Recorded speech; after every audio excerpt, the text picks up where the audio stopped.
Friends, welcome back to my kitchenette. It's kind of a mess today, but I'm going to make some macaroni cheese, super easy style, and I want to show you how to do it in case you've never made some from scratch. It can be an expensive dish, but it doesn't have to be an expensive dish. We need some cheese. This is just a half a pound.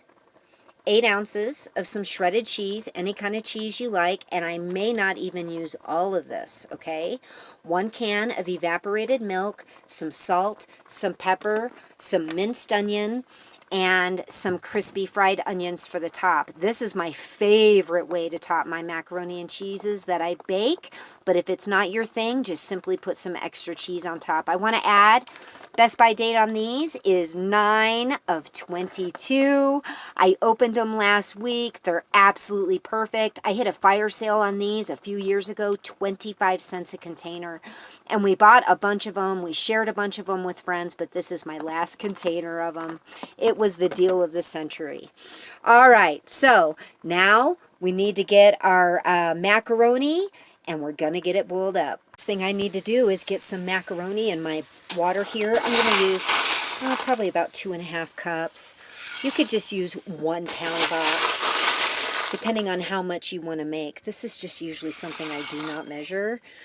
I'm going to go about 2.5 cups. I'm going to bring this to a boil. I have salt and oil in here. It's going to come right back to a boil, and I'm only going to cook these to al dente, okay? Not completely all the way through. Let's check out our macaroni here.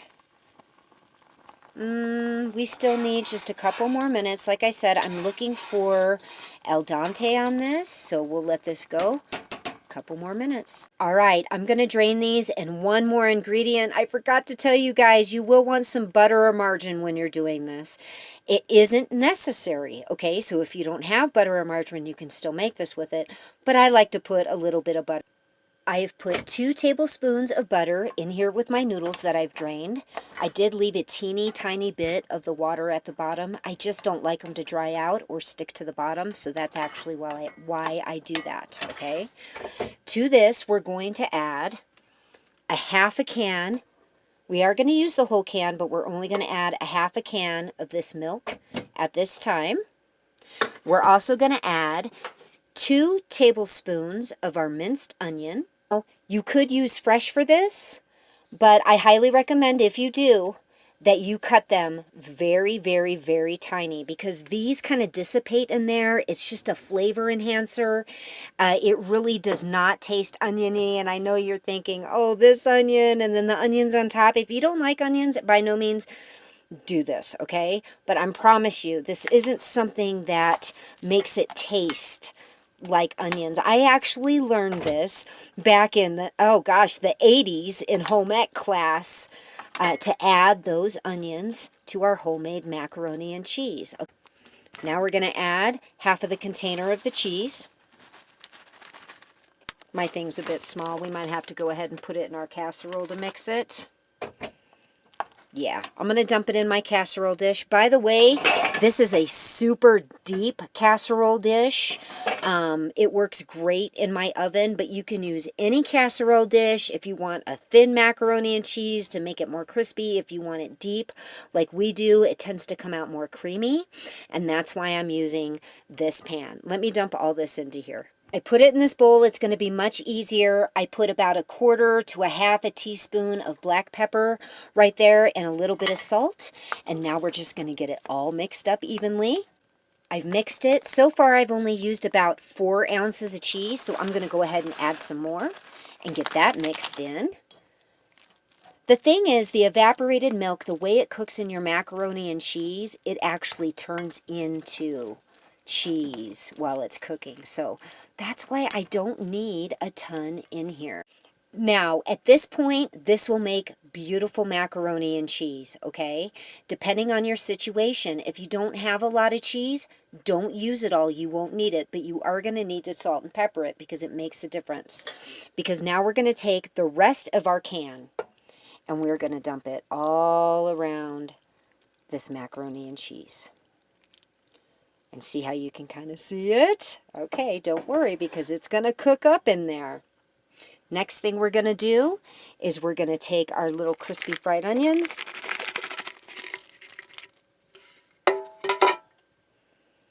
and dump them on here.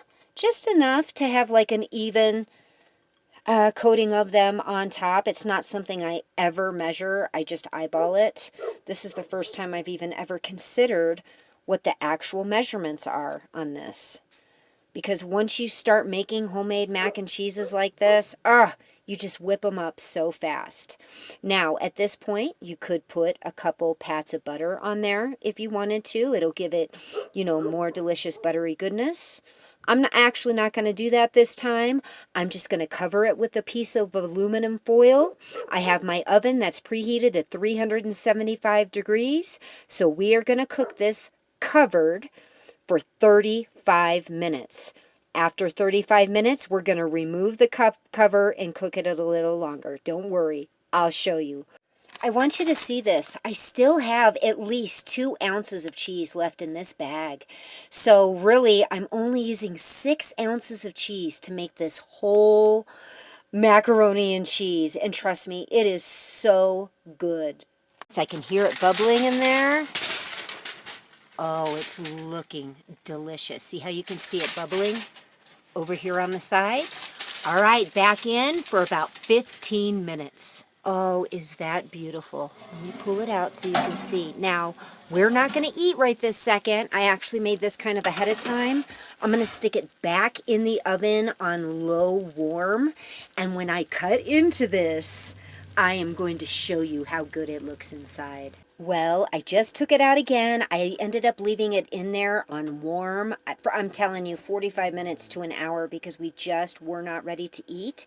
That's why it looks a little darker, but it's still going to be delicious. I'll cut it right now. We'll make Amy a tray. Okay, I've got the final thing on Amy's tray, which is her milk. But I want you to see this. We've got some green beans and corn with some butter. This delicious macaroni and cheese, and we've got some oranges, and that is some homemade tahini seasoning on there. Delicious. Let's see what she thinks about it.